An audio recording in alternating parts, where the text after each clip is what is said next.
Hello everyone, আমার একটি নতুন ব্লগে আপনাদের অনেক অনেক স্বাগত। আজকে রবিবার, এই সপ্তাহটা 3 দিন টানা ছুটি, মানে লং উইকেন্ড। সোমবার হচ্ছে ভিক্টোরিয়া ডে। কানাডা যেহেতু আগে ব্রিটিশ শাসিত ছিল, সেহেতু এখনও পর্যন্ত এই দিনটা গভর্নমেন্ট হলিডে হিসেবে পালন করা হয়। তাই এই ছুটিতে সৌমিক বাড়িতে ফিরতেই আমরা বেরিয়ে পড়েছি পৃথিবীর বিস্ময় জলপ্রপাত নাইগ্রা ফলস দেখতে।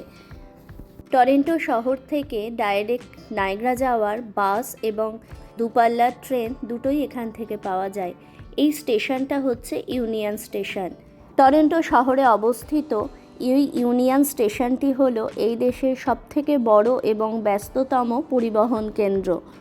এই স্টেশন থেকে বিভিন্ন রুটের বাস, লোকাল ট্রেন, দুপাল্লার ট্রেন সমস্ত কিছু অ্যাক্সেস করতে পারা যায়। তাই প্রতিদিন প্রায় 3 লক্ষেরও বেশি মানুষজন এই স্টেশন থেকেই যাতায়াত করে। এটি একটি রেল স্টেশন হলেও এখানে এয়ারপোর্টের মতো ব্যবস্থা থাকে। এখানে এরকম বিভিন্ন ধরনের চার্ট থাকে, সেখান থেকেই দেখে নেওয়া যায় কটায় ট্রেন আছে আর গেট নাম্বার কততে। এই গেট নাম্বার অনুযায়ী এলিভেটর বা স্টেয়ার ইউজ করে সেখানে প্যাসেঞ্জারদের চলে যেতে হয়। এখানকার ট্রেনের টিকিটের জন্য অনলাইনের ব্যবস্থা আছে, আবার এই স্টেশন থেকেও কাটা যায়। তবে ট্রেনের টিকিট কাটা হলেও এখানে ট্রেনের সিটের নাম্বারের কোনো ব্যবস্থা নেই। ট্রেন এসে গেলে প্যাসেঞ্জাররা যে যার মতো সিটে বসতে পারেন। তবে অনেক ট্রেনেই বিজনেস ক্লাস আর ইকোনমিক ক্লাসেরও ব্যবস্থা আছে। আজকে লং উইকেন্ড বলে কত ভিড় দেখেছেন। এখন আমরা আমাদের ট্রেনের জন্য নির্দিষ্ট প্ল্যাটফর্মের জন্য যাচ্ছি। ট্রেন এসেও গেছে। এখানকার ট্রেনগুলো দেখুন ডাবল ডেকার হয়। ইউনিয়ন স্টেশন থেকে নাইগ্রা যাওয়ার জন্য প্রায় 2.5 ঘন্টা সময় লাগবে এই ট্রেনটায়। আজকে প্রথম আমি কানাডায় দুপাল্লার ট্রেনে উঠলাম। এখানকার ট্রেনগুলো বাসগুলোর মতোই একদম ঝাঁ তকতকে। এখানকার দুপাল্লার ট্রেনের মতো বাসগুলোতেও জানেন সুন্দর ওয়াশরুমেরও ব্যবস্থা আছে। তাই ছোট থেকে বয়স্ক মানুষ পর্যন্ত 2 পাল্লার ট্রেন বা বাসগুলোতে অনায়াসেই যাতায়াত করতে পারেন। এই রেল ট্র্যাকগুলো দেখে আজকে দেশের রেল লাইনের কথা খুব মনে পড়ে যাচ্ছে।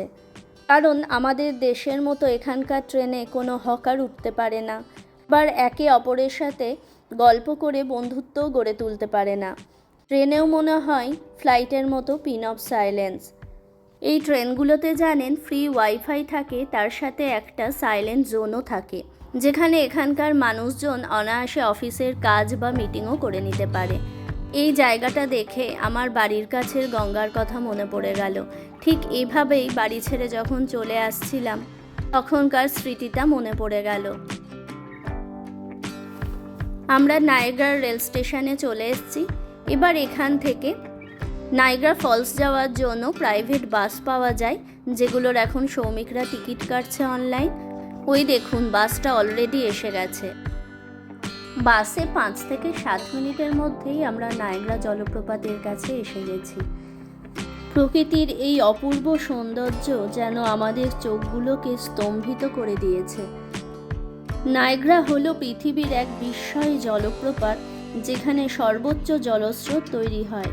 এই জায়গাতে 3টি জলপ্রপাত দেখা যায়। একটি আমেরিকান জলপ্রপাত, একটি কানাডিয়ান জলপ্রপাত যাকে অশ্বক্ষুরাকৃতি হ্রদও বলা হয়, যেটা আমরা ছোটবেলায় ভূগোলে পড়েছিলাম। আরেকটি হলো ব্রাইডাল ভেল জলপ্রপাত। এই নাইগ্রা জলপ্রপাতের এক দিকটা হচ্ছে কানাডা, আরেক দিকটা আমেরিকা। ব্লু কালারের ক্রুজগুলো দেখছেন, ওগুলোতে আমেরিকানবাসীরা, আর রেড কালারেরগুলো কানাডাবাসীরা। সামারে নাইগ্রাকে কেন্দ্র করে প্রচুর অ্যাক্টিভিটিসও হয়। তবে আজকে আর আমাদের বেশি সময় নেই। আজকে তবে আমরা ক্রুজটা অবশ্যই যাব নাইগ্রা জলপ্রপাতকে একদম কাছ থেকে ঘুরে দেখার জন্য। এই নাইগ্রা জলপ্রপাতকে দেখার জন্য জানেন কোনো আলাদা করে টিকিটের প্রয়োজন হয় না। বছরে 365 দিনই এই রাস্তা বরাবর গেলেই নাইগ্রা জলপ্রপাতের প্রাকৃতিক সৌন্দর্য সবাই উপভোগ করতে পারে। ওপর থেকে নাইগ্রা ফলসের সৌন্দর্য দেখে এবার নিচে আমরা নামছি আর জলস্রোত উপভোগ করার জন্য। এই রাস্তাটা এতটাই যে হাঁটতে হাঁটতে প্রায় পায়ে ব্যথা হয়ে যাচ্ছে, তাই মাঝে মধ্যে একটুখানি বসে গিয়ে ফটো সেশনটাও সেরে নিলাম।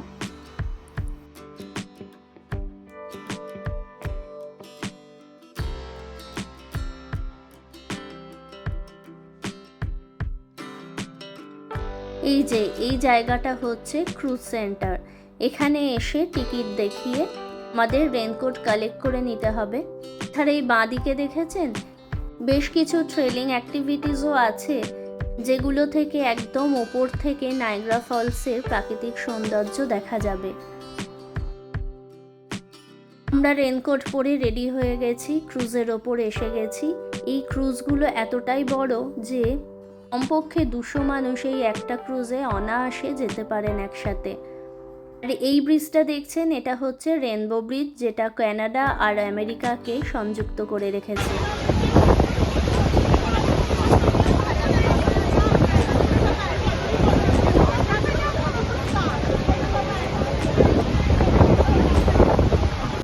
এই ক্রুজ রাইডিংটা অসম্ভব সুন্দর ছিল। এখন জলের মধ্য দিয়ে কত ধরনের শ্রীগাল উড়ে উড়ে বেড়াচ্ছে, আর তার সাথে আছে জলস্রোতের আওয়াজ। এই ক্রুজ রাইডিংটা মাত্র 20 মিনিটের ছিল, কিন্তু এই 20 মিনিটেই কোনোদিন ভাবতে পারিনি প্রকৃতিকে এত কাছ থেকে এত সুন্দরভাবে উপভোগ করতে পারবো।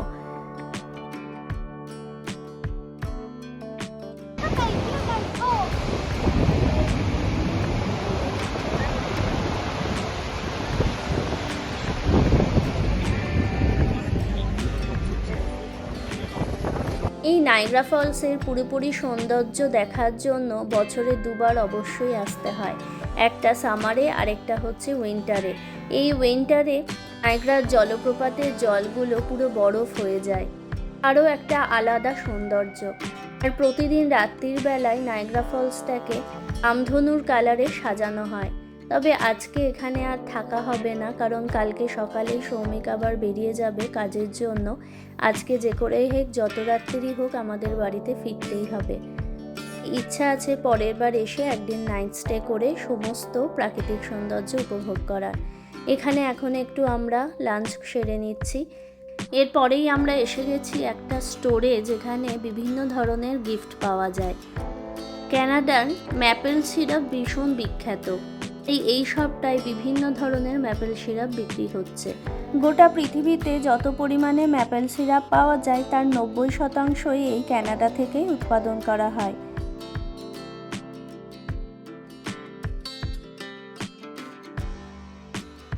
দেখুন কি সুন্দর সুন্দর কফি মাগ, magnet, photo frame, T shirt, চাবির রিং সব কিছুই পাওয়া যাচ্ছে।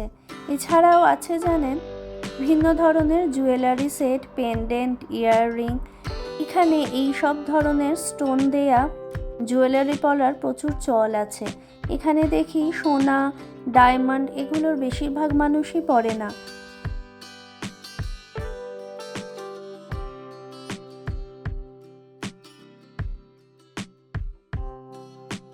আজ অনেক দিন পর বাঁশের পেন দেখতে পেলাম। তবে আজকে বেশি কিছু কিনবো না, অবশ্যই একটা ম্যাগনেট নিয়ে যাওয়ার ইচ্ছা আছে। চলুন কেনাকাটি করি, আর আজকের ভিডিওটা এখানেই শেষ করি। আজকের ভিডিও কেমন লাগলো অবশ্যই আমাকে কমেন্ট করে জানাবেন। ভালো লাগলে লাইক, কমেন্ট ও সাবস্ক্রাইব করে আমার পাশে থাকবেন। সুস্থ থাকবেন, ভালো থাকবেন। দেখা হবে নেক্সট ব্লগে খুব তাড়াতাড়ি।